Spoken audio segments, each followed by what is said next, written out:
India crime coverage में आपનું સ્વાગત છે। આપ જોઈ રહ્યા છો India crime coverage. Viramgam town police station ખાતે ચેટીચાંદ, રમઝાન ઈદ, રામનવમી તહેવાર નિમિત્તે શાંતિ સમિતિની બેઠકનું આયોજન કરવામાં આવ્યું। વિરમગામ શહેર આગામી દિવસોમાં તહેવારના રંગે રંગાઈ રહ્યું છે। અવસર છે ચેટીચાંદ, રમઝાન ઈદ, રામનવમીના પાવન પર્વનો, જ્યારે ભક્તિ, ભાઈચારો અને શાંતિના પંખી એક સાથે ઉડી રહ્યા છે। આ પવિત્ર અવસરે ટાઉન પોલીસ સ્ટેશન ખાતે એક ખાસ બેઠક યોજાઈ, પરંતુ આ કોઈ સામાન્ય બેઠક ન હતી। આ હતી સમજૂતી, સહકાર અને સાથની ભેટ।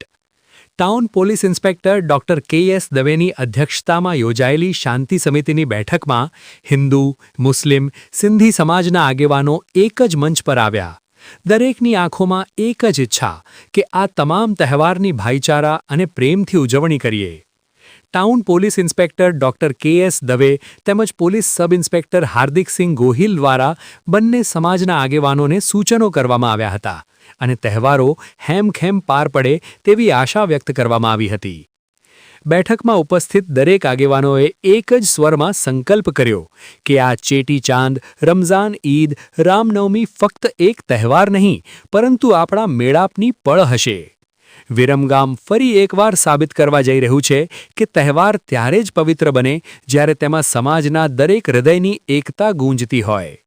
Bureau report, Munna Vora, Viramgam. આ બધી વસ્તુ જે છે તમારે લોકોએ નીચે કેવી પડશે, કારણ કે વપરાશ હવે વધશે। એક જ ટાઈમ થવાનું હતું એ રસોડું હવે 3 ટાઈમ થયું। અને પાંચમી વસ્તુ એ છે કે ઉનાળાની શરૂઆત થઈ ગઈ છે।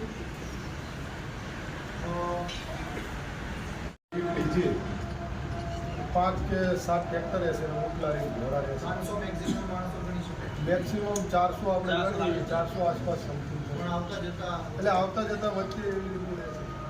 હવે આ રામનવમીમાં જે શોભાયાત્રા છે એમાં અત્યારથી જ ગયા વખતે આપણે જે કર્યું તે પ્રમાણે કોઈ પણ કરતબ કરવાની છૂટ છે, પણ એની અંદર તલવાર, ભાલાનો ઉપયોગ નહીં થાય। ટ્યુબ લાકડી ફોડવા નહીં દે, ટ્યુબલાઇટ તો દર વખતે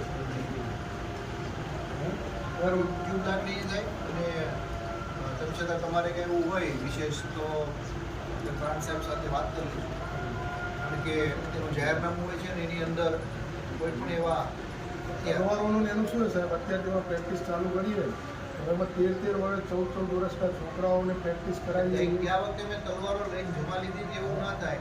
જોજો લાઇટો બાબતે અમે પૂછી લઈશું, કારણ કે લાઇટો ફૂટી ગયા પછી એની વાય સાહેબ હોય તો નગરપાલિકાની આપણે ટ્રેક્ટર રાખીએ તો સફાઈ થઈ જાય, હોય જ છે સાહેબ। તલવાર અને ભાલા જે છે ના લાવશો।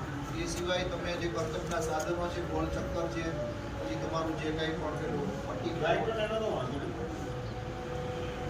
એ આપણે ઝડપથી સાહેબાને વાત કરીશું, કારણ કે આ વખતે કોઈ ધ્યાનમાં વળું તો કે આવતી વખતે મંજૂરી આપતા પૂછજો, જોઈ લીધું તલવારો કોઈ ના લે। ટીમે હોય પાછળ થાય કેવું થાય કે કોઈ અમદાવાદથી એનું સ્વરૂપ બીજું ધારણ થાય। અગાઉ બનાવો તમે જોયા છે, અને અમે અનુભવ્યા છે। તો ખાસ નાના બાળકોને આ 4-5 દિવસ માટે તો શાંતિ રખાવજો, અને આજથી પેસ્ટિસાઇડની સાઇડની સ્પ્રે શરૂ થાય છે કે તમામ માણસો ફિલ્ડમાં રહે છે, વાહન ચેકિંગ કરશે। કોઈના નાના બાળકો બાઇક લઈને નીકળશે તો ગુનો અમે એના વાલી ઉપર દાખલ કરશું। બાળક ઉપર ગુનો દાખલ નથી થવાનો, ગુનો એના વાલી ઉપર દાખલ કરશું, કારણ કે એના અમદાવાદથી જે કંઈ બનાવ બનશે એનો ભોગ તમે બનવાના છે। એટલે કોઈ નાના બાળકોને પહેલાં તો વાહન આપતા નહીં।